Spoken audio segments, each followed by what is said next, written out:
Isabela Broadcast Center, himpilang tumatalakay sa mga proyekto at serbisyong tunay para sa tao. Hatid ang mga programang nag-uugnay sa bawat Isabelenyo saan mang panig ng mundo.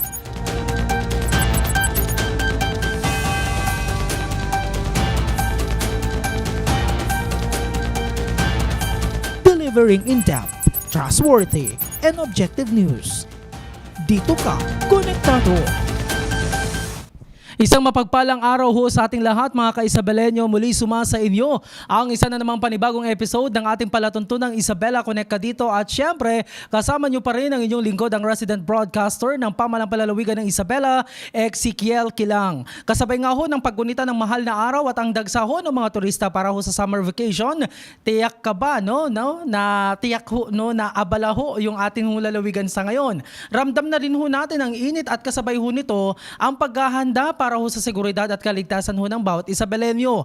Kaya naman ngayong araw, hindi ho tayo magpapahuli sa mga impormasyon. Makakasama ho natin ang mga haligi ho ng ating seguridad at kaligtasan sa probinsya upang pag-usapan ho ang kanilang mga inilatag ho na plano para ho sa Oplan Sumvac at ito hong Holy Week ho natin. Makakakonect ho natin ang mga kinatawan mula ho sa Public Safety Office, si Sir Kim Patrick Agbayani. Ayan, makakasama ho natin. Pakita ho natin sila. And of course, nandito rin ho si PDRRM Officer Attorney Constante Wato Foronda, sa BFP Isabela ho naman ang ating Provincial Fire Marshal, Fire Superintendent Erwin Casil at ang Isabela Police Provincial Office sa pamamagitan ho ng kanilang Deputy Provincial Director for Operations, si Police Lieutenant Colonel Romeo Pilios Jr.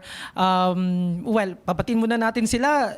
Yung ating palaging nakakasama, Sir Kim, welcome ho muli sa Isabela Broadcast Center.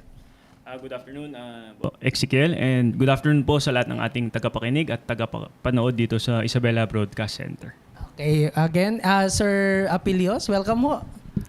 Magandang hapon na kasamang Ezekiel, and of course gusto ko munang batiin ang ating Provincial Director na masigasig, si Police Colonel Manuel Bayani Bringas, and lahat po ng mga tagapakinig at taga-subaybay ng programang ito. Magandang hapon po sa ating lahat. Ayan, fresh from Cagayan Province. Mula ho naman sa Santiago City, ang ating Provincial Fire Marshal, Sir Casil. Hello po, good afternoon po sa lahat. Una sa lahat, ako po ay nagpapasalamat sa pag-imbita nyo sa amin at least may sabi namin ang aming mga plano at programa sa Isabela. Yun lang po. Okay, maraming salamat. Attorney Watu. Magandang hapon po sa lahat. Sana po makapagbigay kami ng konting kaalaman para po mapalawak din ang inyong kaalaman sa kaligtasan. Naku, marami ho, Maraming salamat, Attorney Watu, Maraming salamat ho sa atin ho mga viewers din ho na talaga namang nakantabay. Marami na ho yung ating ho mga viewers. Kung may mga tanong din ho kayo sa atin ho ng mga masisipag ho, na mga bisita ho ngayon, pwede ho kayo mag-comment sa ating hong Facebook live program. Pero para ho maparami ho natin, when it comes ho kasi sa seguridad, iniisip ho dyan ng Philippine National Police. Si Lieutenant Colonel Apilio, sir, sa PNP, alam ho naman natin, sir, na dagsa ho ang tao sa mga simbahan, of course, sa mga pasyalan, hindi mawawala yan. Sa madaling salita, nasaan ho yung focus na inyong tanggapan para ho masabing safe ang bawat pamilya hong lalabas sa bahay ho? Tama yan, kasamang Ezekiel, talagang dagsaan ngayon yung mga tao. Particularly dito sa mga places of worship, mga simbahan natin, lalong-lalo na itong Holy Week nga natin.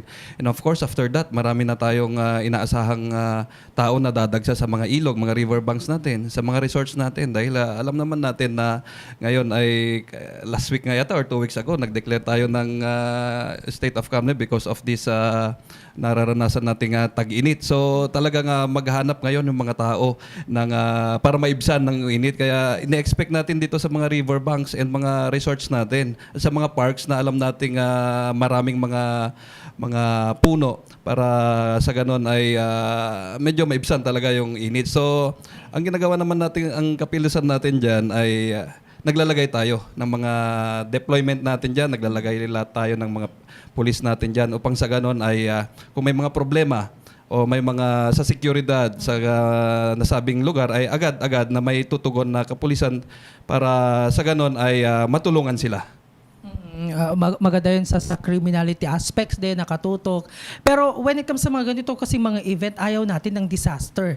Speaking of disaster, Attorney Constantewato Foronda, sir, no, nakatuon ho kasi ang PDRRMO sa disaster preparedness, command center monitoring, kumbaga, at interagency coordination. So, kumusta ho naman yung ginawa ho ninyong paghahanda for this dalawang magkasunod ho, no, na talagang inaabangan natin mga kababayan, Holy Week and summer vacation? As of kahapon, yun pong ating Emergency Operations Center ay naka-blue alert. Kami po ay nagmo-monitor sa mga pwedeng magdulot ng peligro sa atin pong mga kababayan. At kami po ay nagpapadala ng mga updates sa mga local chief executives, mga local DRRM officers at saka members po ng PDRRM Council para batid po nila ang mga nangyayari sa ating kapaligiran lalo na sa panahong ito. At nagbibigay din po kami ng paalala na kung maaari ay ipasok po ninyo sa inyong directory, sa inyong phone directory, yung hotline numbers ng PDRRMO DART Rescue 831. Kapag pwede na ba o bati lang? Sige, O pwede na. Ayan po, nakikita po ninyo sa inyong screen yung mga hotline numbers ng DART Rescue 831. I-record po ninyo, ilagay po ninyo sa inyong phone book para kung sakali, wag naman po sanang mangyari at magkaroon po kayo ng emergency at kailangan po ninyo ng response kahit po nasaan kayo. Nasa loob man o labas ng Isabela kapag kayo po ay nagbiyahe sa malalayong lugar at nagkaroon po kayo ng anumang klase ng emergency at hindi nyo alam kung sino inyong tatawagan para hingan ng saklolo, tumawag lang po sa Isabela DART Rescue 831. Sabihin lang ninyo kung kayo ay nasaan, anong uri ng inyong emergency at kami po ang maghahanap nung pinakamalapit na rescue group na sila po ang sasaklolo sa inyo.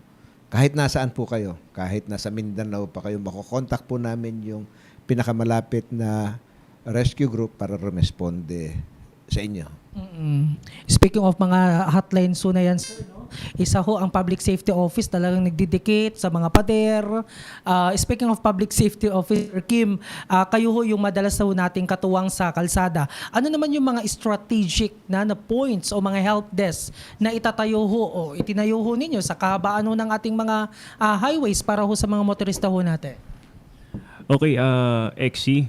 Actually, nag-start na tayo ngayong araw. So, hinati ko yung dalawang team. Meron na tayong established na road assistance desk dito sa Gawing Highway na pinangunahan ni Nico at ng ating operations. At ngayon, may isang team tayong lumabas papuntang Western, Southwestern, and Southern Isabela na kung saan ang pinuntirya nila for today and for tomorrow is yung ating mga terminals and ating mga public convergence zones. So areas. So nandyan sila, nagkakabit ng mga bagong hotline, nagbibigay ng ating mga travel and other safety IEC materials sa ating mga biyahero, including of course yung ating mga driver kasi sila ang mga bida ngayon dahil yung mobility ng tao expect natin ngayon na mataas. So bukas, yung schedule naman ng team na nagdi-distribute is Northern Isabela and patungo ulit sa northwestern and western part of Isabela ulit. So hanggang bukas makukover natin lahat ng identified terminals natin. For Thursday and Friday naman, tuloy-tuloy yung ating roadside assistance dito sa highway. Pero mag-iikot na yung PSO team, yung operations team natin. Ganun ulit, simulan natin sa Southern Isabela. And then sa Friday, sa Northern Isabela naman, sa pag-monitor ng ating mga established na pads or yung mga police assistance desk natin. And ganoon din sa mga BFP, yung mga BFP fast natin. Kanina, nanggaling ako sa Santa Maria, XC, and sa Santo Tomas. Nakita ko na yan na nakapag-establish na sila, sir, ng mga desk na yon. So napakalaki ng Isabela para i-monitor lang ng Public Safety Office. Pero laking pasalamat natin sa ating mga katuwang sa PNP at sa BFP dahil nga andyan sila na naka-deploy sa ating mga LGUs. Oh. Kanina, tinanong ko rin yung hanay ng HPG. Ang focus naman nila is doon sa mga terminal. Okay, so outside or highway terminals naman sila. So through Police Major Bagayo. Yes. So at least, no, and finally sa Bureau of Fire Protection, aside sa mga aksidente, kriminalidad, like yung mga pagnanakaw or pagpatay, sana nga ho'y wala ho naman, sunog, hindi ho nawawala ho yun. Aside ho sa mga drowning incident na i-explain ho mamaya ni Attorney Awato, kasi meron ho silang inihanda, no, na mga preparations para ho ligtas ho tayo kapag tayo ho magtutungo sa ilog. Sa Bureau of Fire Protection ho, sir, ano naman yung mga paghahanda ho ninyo for this Holy Week and summer vacation? Unang-una, nung March 29, nagbaba na ako ng memorandum na lahat ng station dito sa Isabela ay on full alert na kami.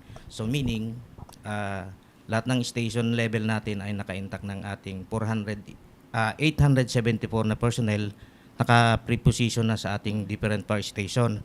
So nandun na sila naka-deploy sa different highways. Then at the same time, meron din kaming dinideployan na mga ilog para bantayan yung ating mga kababayan, yung mga tourist spot natin. And nakadeploy na rin yung 15 ambulance natin in case na mayroon tayong incident na vehicular or medical, naka-ready po ang ating BFP. So don't forget po na kapag mayroon tayong insidente ng sunog or whatsoever, kontakin natin ang ating local police, local MDR, PDR, and at the same time, huwag natin kalimutan yung national 911 natin in case na hindi natin makontak yung ating local police or BFP. So lahat po ng dito po sa Ilagan, yung isang tropa ng BFP Ilagan ay nakadeploy sa Bacolod, sa may ilog, and sabi ko nga sa kanila sa may tourist spot nila doon sa yung laging pinupuntahan ng maraming tao, mag-deploy din kami doon, sir. Okay, nako. Eto ho, no, mayroon ho tayong general questions. Kahit sino ho sa inyo, no, pwedeng sumagot. Kasi ang gagawin ho natin, mga sir ho ngayon, babalik tanawan ho natin yung mga nangyari last year sa inyong mga field of specialization. Then, ano yung mga pwede ho natin gawin para maiwasan ang ngayong taon ho naman ho na ito. So, sa nakaranasan ho ninyo, nito mga nakaraang hong taon, ano ho yung mga common, no, na pagkakamali ng mga kababayan ho natin na nagre-resulta ho ng aberya at paano ho natin ito may iwasan? Taon-taon, Exie, nagkakaroon ng drowning incidents. Isa sa mga sanhi po ng drowning ay yung pagdadala ng nakakalasing na inumin sa mga ilog, sa mga picnic-picnic. Hindi yung mga umiinom ang nalulunod eh. Meron din, pero ang karamihan ay yung mga kasama nung mga magulang o nakakatanda dahil nagiinuman sila o kaya lasing na, yung mga kasama nilang mga bata ay napapabayaan nila. At dahil doon, yung mga bata ay naliligaw doon sa malalim na bahagi ng ilog at dahil hindi sila strong swimmers, nalulunod sila. Isa po yung sanhi. Yung pong drowning incidents, pag hindi po naagapan, nakakamatay po talaga yan. Nakakita na po ako ng mga magulang na labis ang kanilang pagsisisi dahil napabayaan nila yung kanilang mga anak at nalunod. Yun po ang unang-una, yung mga batang paslit na naglalaro lang, nagtatampisaw sila sa mababaw dahil naglalaro sila, naghahabulan, napupunta sila sa malalim na lugar na hindi naman sila marunong. At kadalasan, yung mga kasama nila gusto silang saklolohan, kaya sabay-sabay sila ngayong nalulunod, nagkapit-kapit sila. Yun pong nangyayari at gusto nating iwasan yan, yung drowning incidents. Kaya nag-isip po kami ng mga kagamitan na mura lang, pero epektibo po sa pagligtas sa mga nalulunod na mga kababayan natin.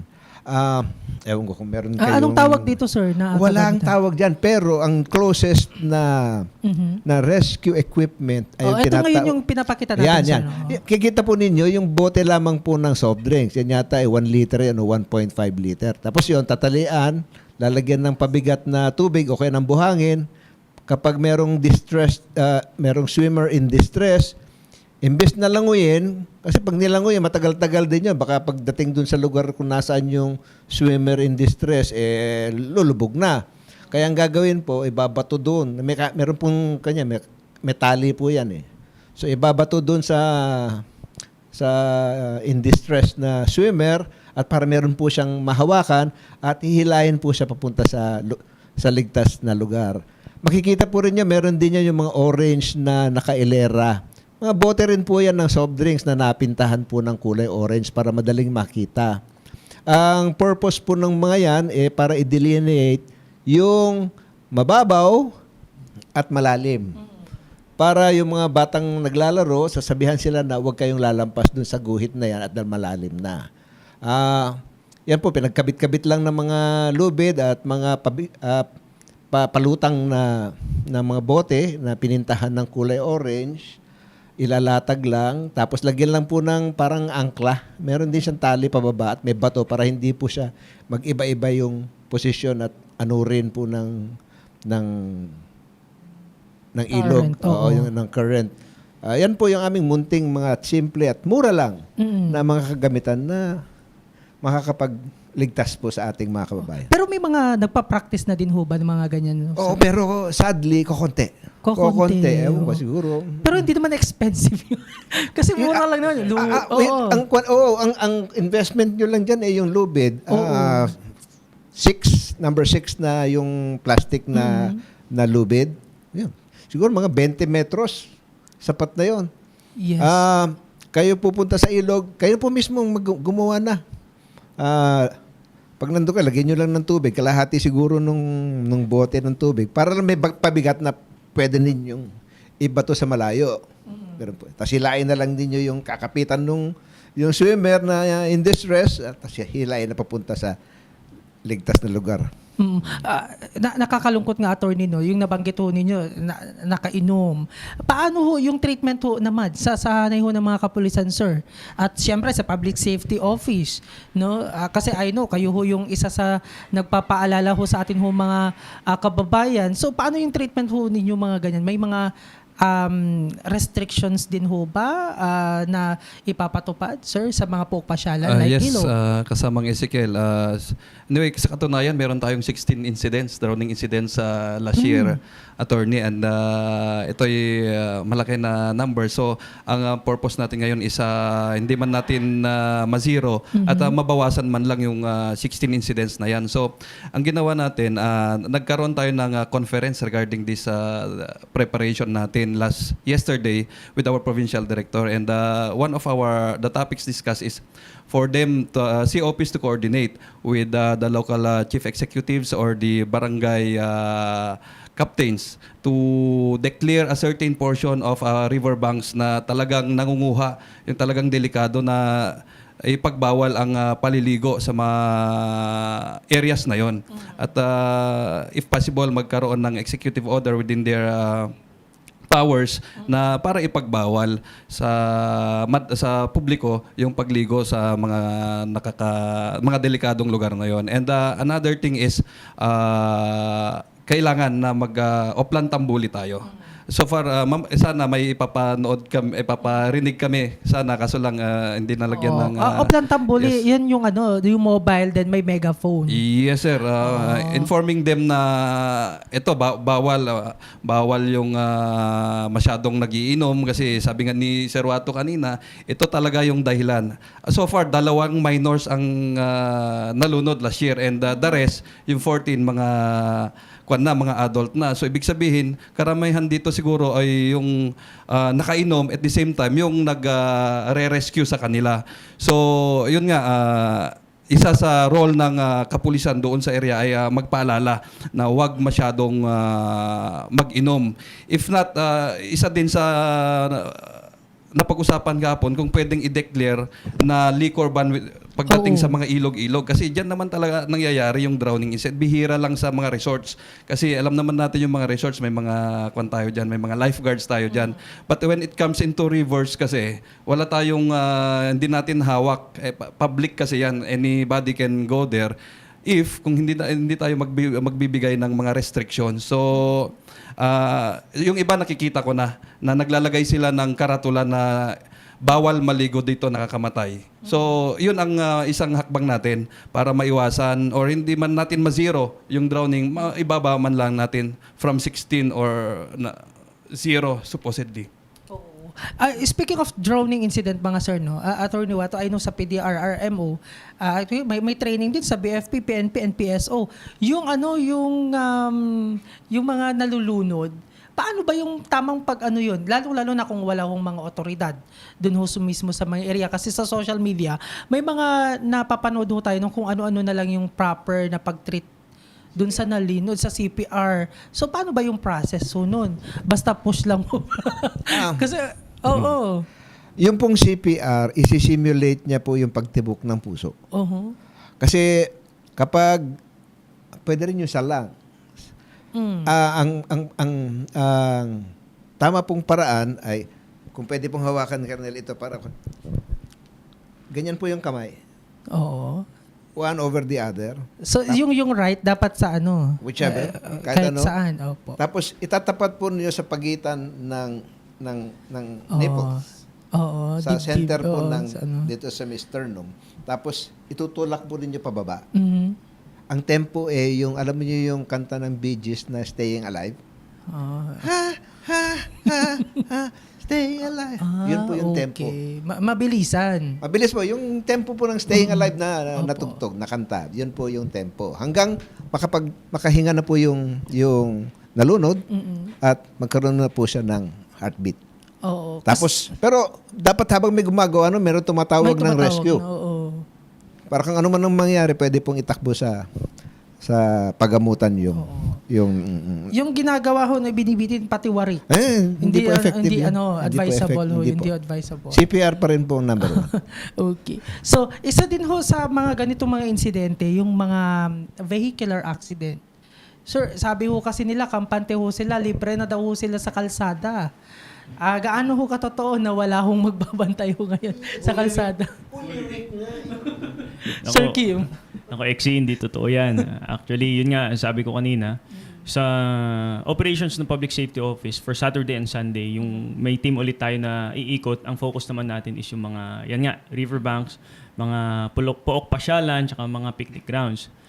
Maliban doon, tuloy-tuloy pa yung operation ng Isabela Road Safety operations team natin na pinangungunahan ng iSmart at saka ng ibang operatives from Land Transportation Office. So yung iSmart natin, from the Isabela Police Provincial Office, so magfo-focus ngayon sila sa Thursday, Friday sa mga simbahan.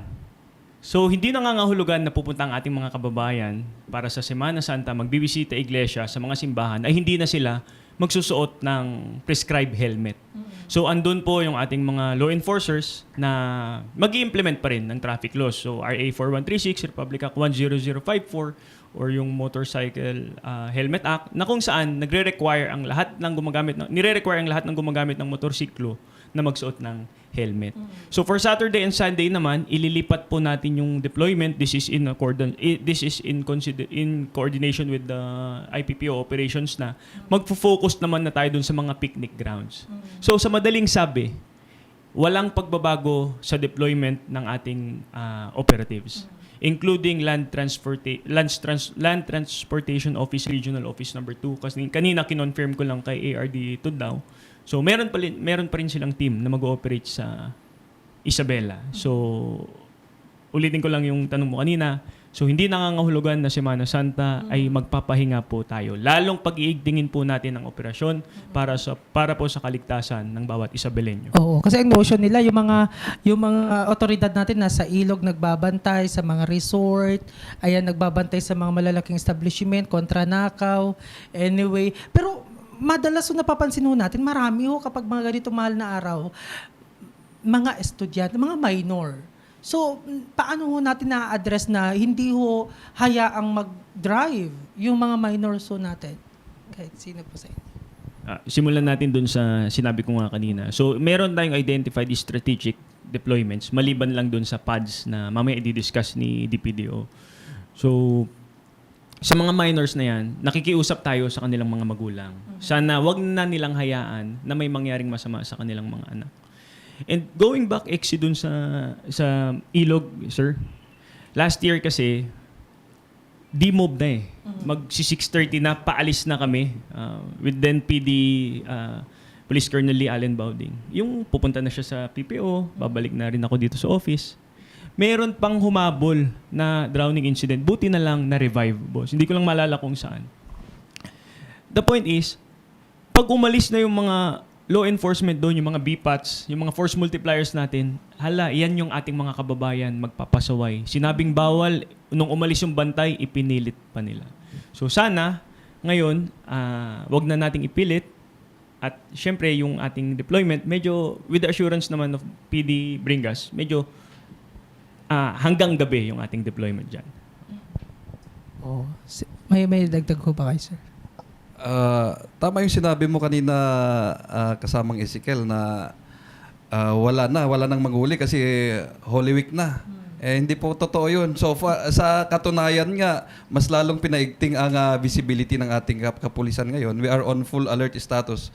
Wala nang off yan, wala nang off duty dyan, wala na ding mga leaves dyan. So naka-full alert kami. So iba yung naka-deploy sa mga riverbanks, iba yung naka-deploy sa resorts, iba naka-deploy sa places of worship namin, at iba rin ang naka-deploy sa mga kalsada namin. Meron tayong tinatawag na major thoroughfares na kung saan dito dumadaan yung karamihan. So may mga pulis tayo dyan na naka-deploy. Lalong-lalo na yung mga checkpoints natin dyan. Still, we do have checkpoints in our major thoroughfares. So, sa mga kababayan natin na nag-iisip na wala nang manghuli, ay hindi po totoo yan. Mas lalong pinaigting ng kapulisan ang visibility upang sa ganon, mapanatili natin ang kaayusan at seguridad ng ating kababayan habang kayo ay nag-observe ng Holy Week po at sa summer vacation na din.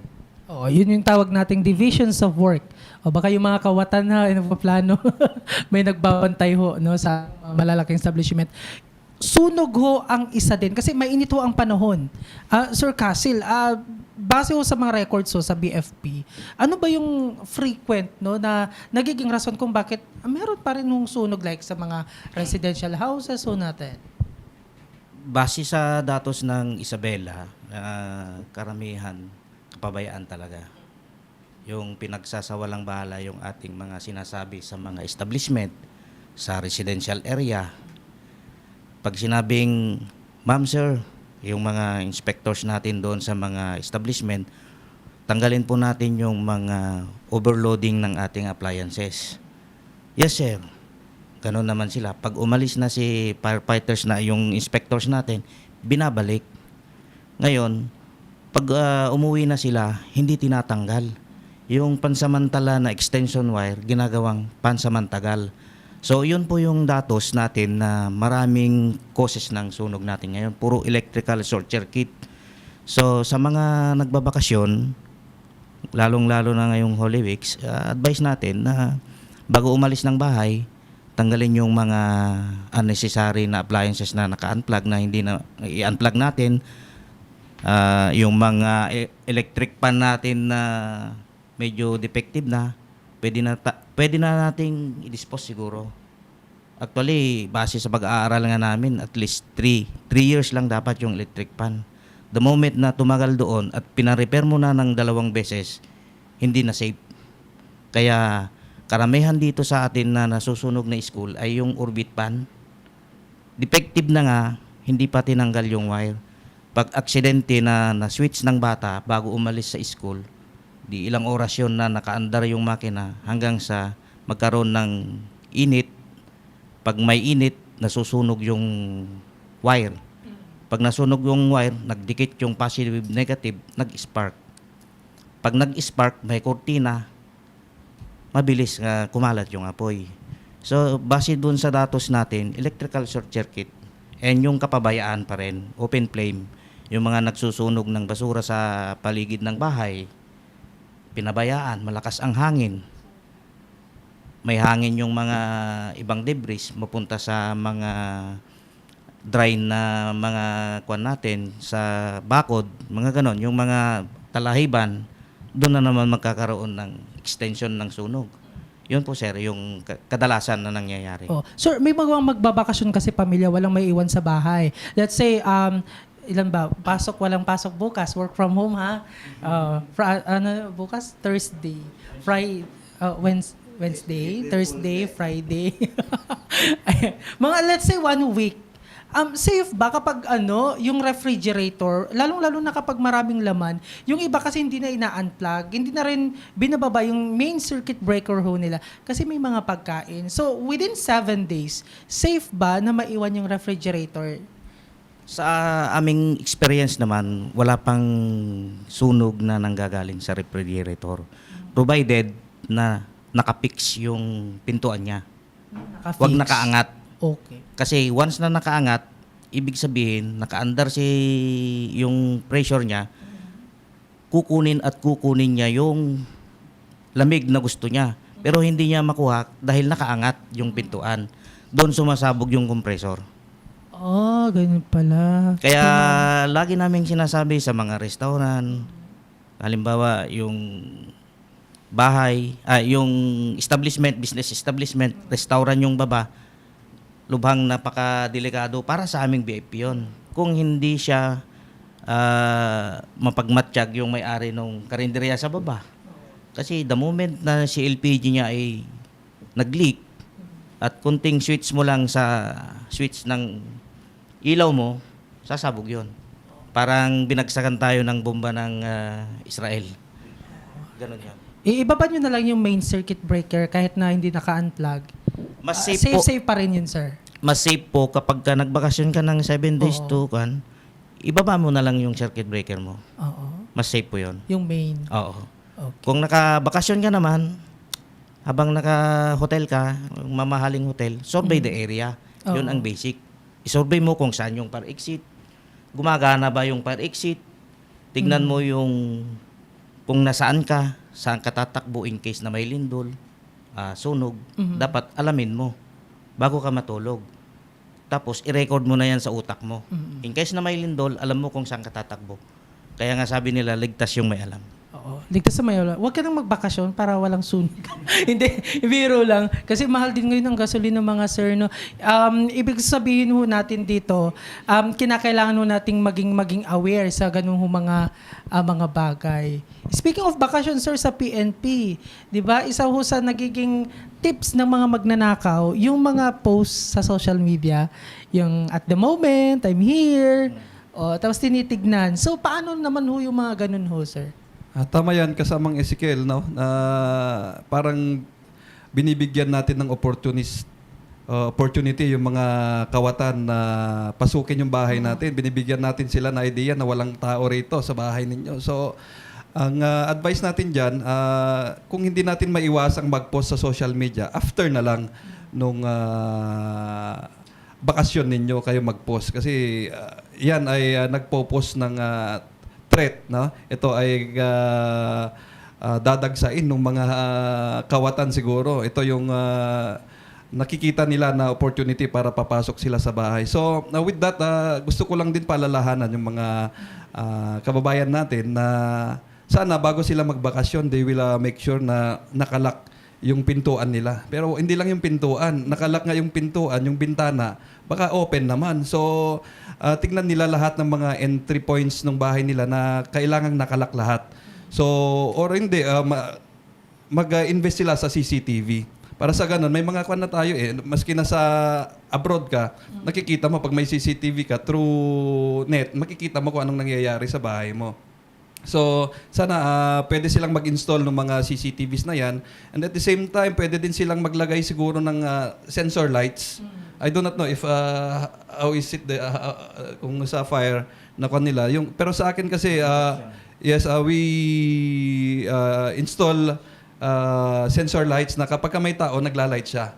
So those are simple ways na kaya natin gawin para sa ganun maiwasan natin yung pagnanakaw sa bahay na habang nag-enjoy tayo na nasa malayo. So please mga kababayan natin, magmatyak tayo. We police our own house, we police our surroundings para sa ganun ay hindi tayo maging biktima ng mga kawatan. Sabi nga nila, di bali ng manakawan kaysa masunugan. Pero wag ka mamili. Kung kaya mo namang maiwasan yung dalawang insidente na yun. Kasi kapag nasunugan, kasi yung lahat ng pinaghirapan mo, mapupunta sa abo. Kaya siguro nung pipili sila ng ganun. Pero if you are aware, may iwasan mo. Mga sir, no, final ho na tanong ho na lang. Kapag sa inyong mga field of mga specialization, and yet may mga emergency na inyong tinutugunan. Pero sa kabilang banda, mayroon ding isang insidente na naitala sa isang lugar. So ano ba yung mga dapat na gawin ng mga ordinaryong mamamayan ho natin bago ho dumating ang tulong ho ninyo? Mag-selfie ba? Mag-live video? Kapag drowning, Sir Attorney Watu. Bihira po kami makaresponde ng drowning incident. Dahil pag tumawag sila at pinuntahan namin yung lugar kung saan po nangyari yung pagkalunod, wala na, nalunod na, o kaya nalubog na hindi na nila makita. Kaya usually ang trabaho namin, search and recovery na lang. Pero gaya ng dinemonstrate kanina dun sa video, malaking tulong po yung bote ng soft drinks na may tali na binabato dun sa swimmer in distress. May iwasan po natin na lumubog yung bata halimbawa at malunod ng tuluyan. At least meron siya makakapitan at mahihila siya papuntang Pampang. Prevention talaga. At bantayan po ninyo yung mga bata dahil siyempre pag nasa nagtatampisaw yan, nagkakatuwaan, naghahabulan, hindi nila namamalayan kung minsan doon na sila sa may malalim. Yun yung mga yun yung mga tridor na ilog eh. Mababa lang siyang ganyan, halos flat o kaya slightly sloping, biglang Oo. yun yung nakakatakot. Kaya sinasuggest din natin kung hindi maiwasan na may maglaro dun sa mga ganong ilog, lagyan nila ng parang may marker na hanggang dito lang kayo ha.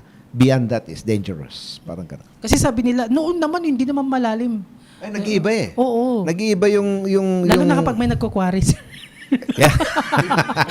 Oo, malalim po Oo, nag-iiba talaga yung riverbed. Hindi mo alam kung mababaw this summer, next summer baka hindi na.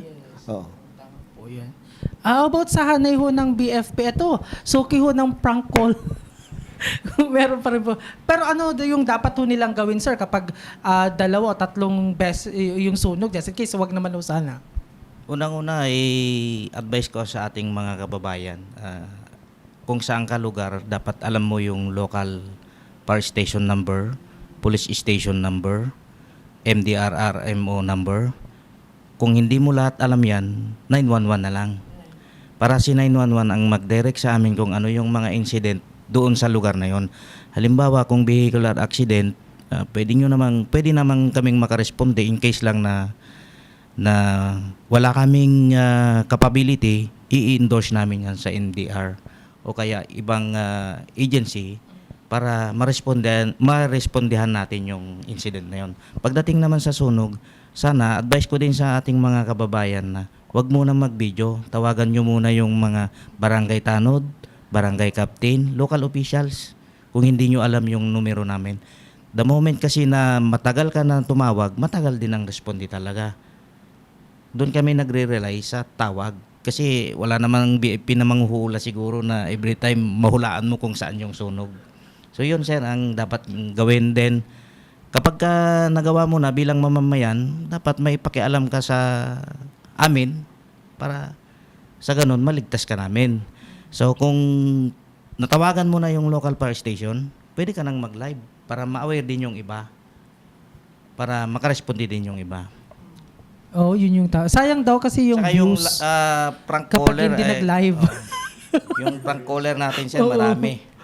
Sa bagay. Pero meron pa rin yung mga prank callers. Marami sir, lalo na sa mga local fire station number namin. Maraming nanloloko. So, So, nasasayang mahal ang gasolina Oo. ngayon, sir, ha? Obligasyon din namin kapag may tumawag na kahit sunog basura lang, Oo. pinupuntahan talaga Pinupuntahan. namin. Yun ang challenge ngayon sa amin. Kaya kahit anong program yung ginagawa namin sa OLP, calibrated OLP, kahit anong program yung ini-introduce namin sa baba, parang pinagsasawalang bahala din yung ibang kababayan natin. Pero at least sa tagal ko na sa serbisyo ay may pagbabago din. Pero para sa kapatiran ho ng mga nagnanais o mag-prank call, attorney, since you're here na, di ba may mga karampatang mga ano naman yun? Mga parusa. Oo. Ay, hindi pwede yung palagi na lang tayo nanloloko. Meron akong assignment kay Governor Rodito Albano na mag-install ng isang sistema na kapag may tumawag, lalabas doon kung saan galing yung tawag. Matatriangulate kung saan yung tawag. Sasabihin niya, may sunog dito sa Baligatan. Pero titingnan mo, nasa Itiaga naman yung tumatawag. Most likely, it's a prank call. So, pwede natin ngayon matrace ngayon kung sino yung tumatawag. Nandun naman yung number. Meron na tayong SIM registration law. Ay, matetrace natin yun at bibigyan ng karampatang parusa. Oo, lalo na kapag mga scammer ho yung mga yan. Lalo na halimbawa, dalawa Oo. yung pwede mong dapat Yes po, oo. dalawang tumawag. Yung isa genuine, yung isa hindi. Isa lang ang pwede mong respondihan. Ang narespondihan mo yung mas nasa Oo. panic na tumatawag na prank lang pala. Ay, kawawa naman yung genuine na sunog talaga. So, hintayin ho namin, sir, no, yung assignment. Malaking tulong ho yan, no? Itong plano ho ng ating punong lalawigan. Sir, sa ano po ng PNP, kapag mga ganitong may emergency ho kayong tinutugunan, and yet merong ibang emergency din. So, ano yung mga dapat nilang gawin para habang naghihintay ho ng tulong? Other than yung sinabi nilang emergency numbers, lahat ng mga police stations natin, may mga page ng mga yan, Facebook page sa mga kwan. Hinikayat ko na ang public ay i-like yung mga pages ng mga local stations other than sa kwan namin, sa page ng IPPO. Kasi dito nakalagay lahat yung safety tips. Kunwari, ngayong panahon ng Holy Week, meron kaming pinopost dyan. We are directing si office to post all the safety tips na kailangang malaman ng publiko upang sa ganun ay maiwasan yung mga disgrasya, mga nakawan, or any related incidents regarding this summer vacation and this Holy Week. So, paki-like po nila yung mga pages natin upang sa ganun ma-update sila sa kung ano man ang gagawin nila during this season and other seasons na kailangan na mapaghandaan. So, yun lang at yun i-emphasize ko lang, yun napaka-importante talaga yung emergency numbers. Kaya nga emergency yan.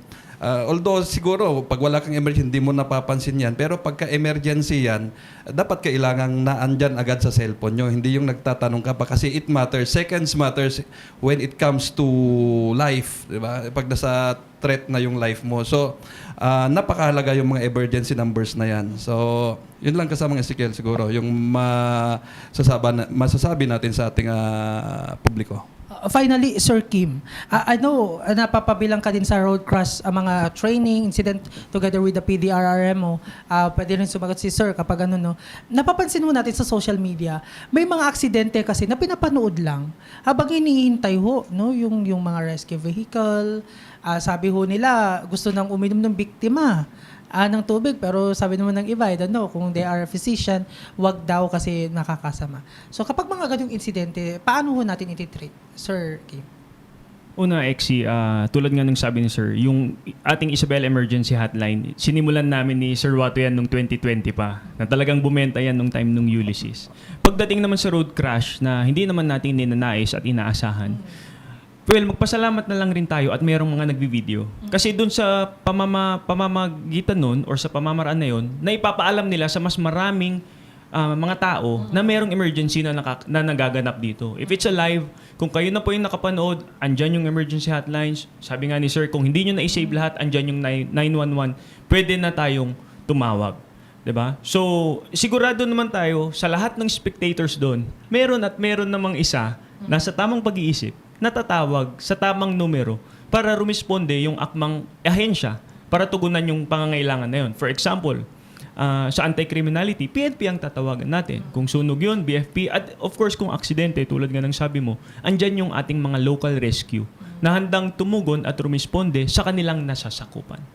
Ayun. So, when it comes to protocol, sa tingin ko mas masasagot ni Sir Wato yun kasi sa mga rescuer.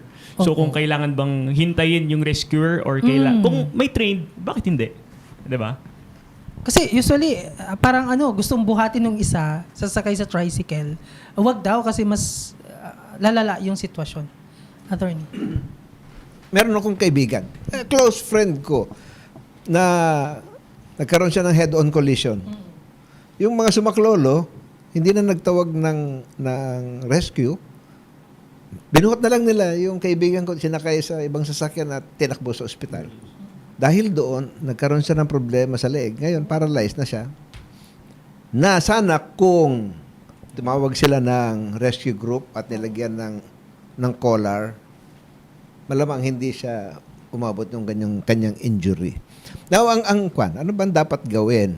Yung minsan kasi, yung hysterical na ang tagal naman ng rescue, ang tagal ng rescue. Tapos, may tumawag ba? Ay, tumawag ng rescue. Rescue.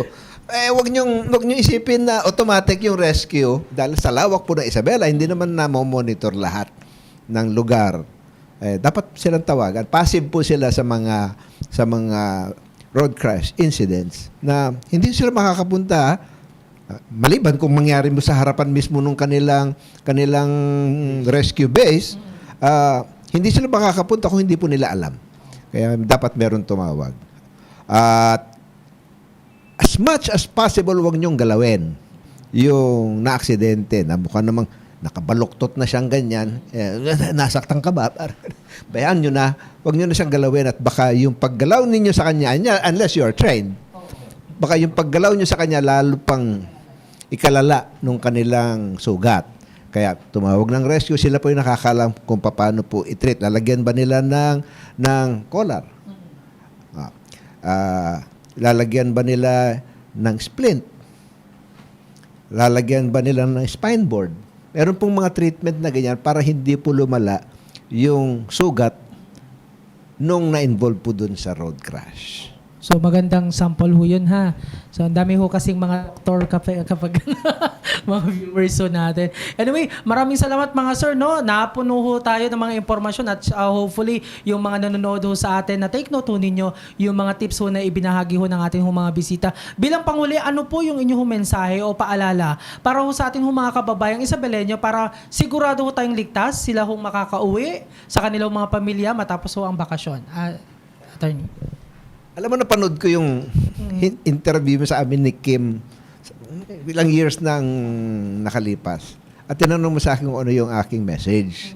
Ulitin ko yung message ko doon. Sabi ko, enjoy your vacation, but put safety a priority. Bago kayo magtampisaw sa tubig, titingnan ninyo, ligtas ba yung mga anak ko dito? Isa-survey nyo ba kung malalim o mababaw? Kaya, palagi po ninyong isaisip yung kaligtasan bago kayo mag-enjoy. Enjoy vacation with safety.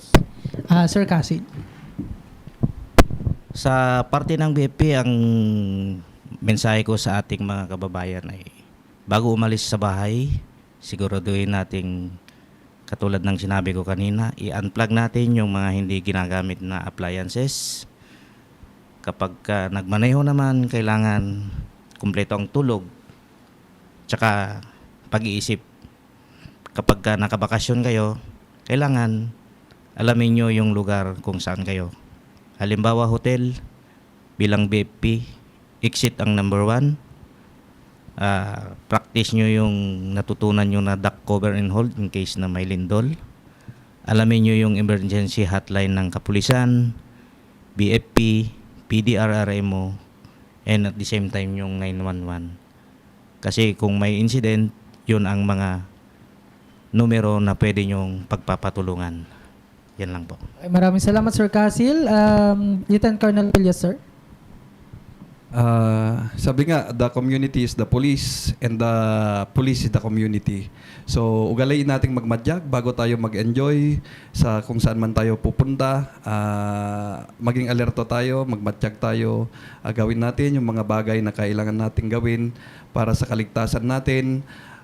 Pag mag-travel tayo, kailangan i-insure natin yung sasakyan natin na maayos at walang palya para sa ganun ay magiging safe tayo sa daan. At pagdating natin sa pupuntahan natin, tingnan natin yung mga safety features ng pupuntahan natin upang sa ganun ay maiwasan natin yung mga disgrasya. And gusto ko sana ding idagdag na kunin yung yung mga suporta ng mga barangay captains natin, mga barangay officials natin dahil tayo po ay nasa ground, tayo yung pinaka naandon sa ground. So kailangan nating tulungan. Gusto kong kunin po yung tulong ng mga barangay officials natin upang sa ganon ay magkaroon ng barangay natin ng tahimik at matiwasay na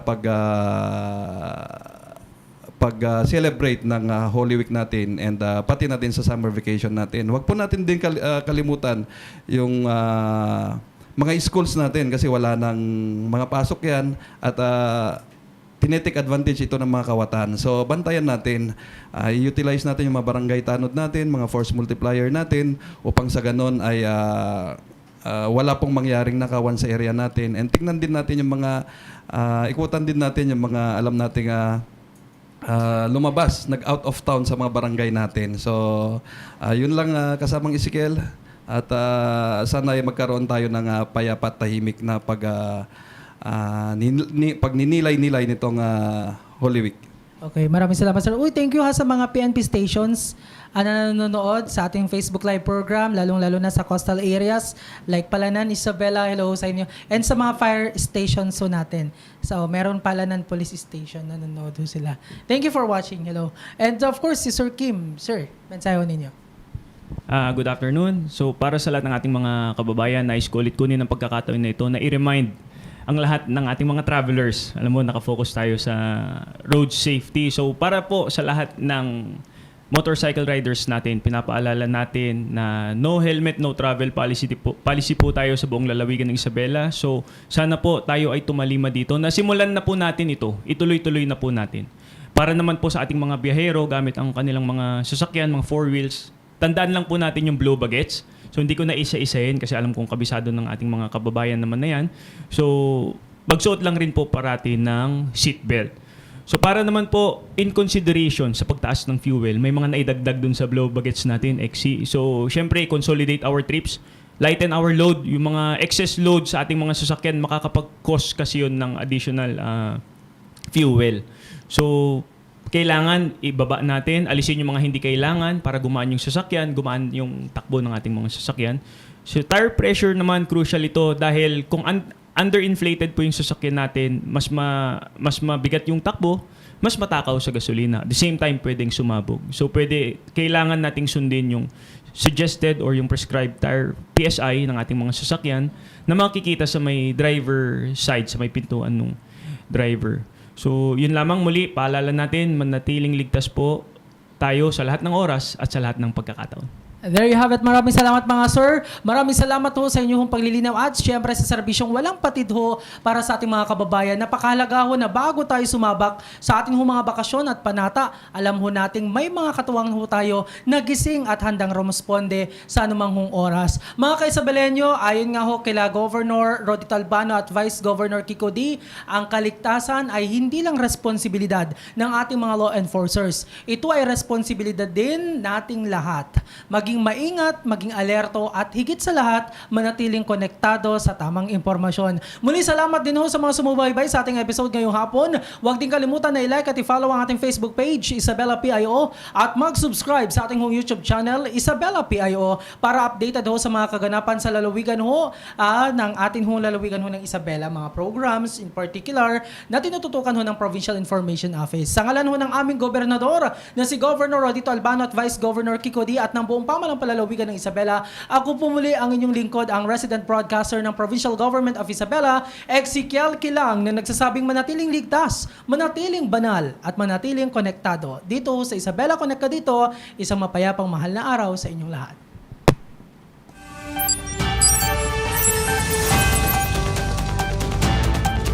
Isabela Broadcast Center, himpilang tumatalakay sa mga proyekto at serbisyong tunay para sa tao. Hatid ang mga programang nag-uugnay sa bawat Isabelenyo saan mang panig ng mundo.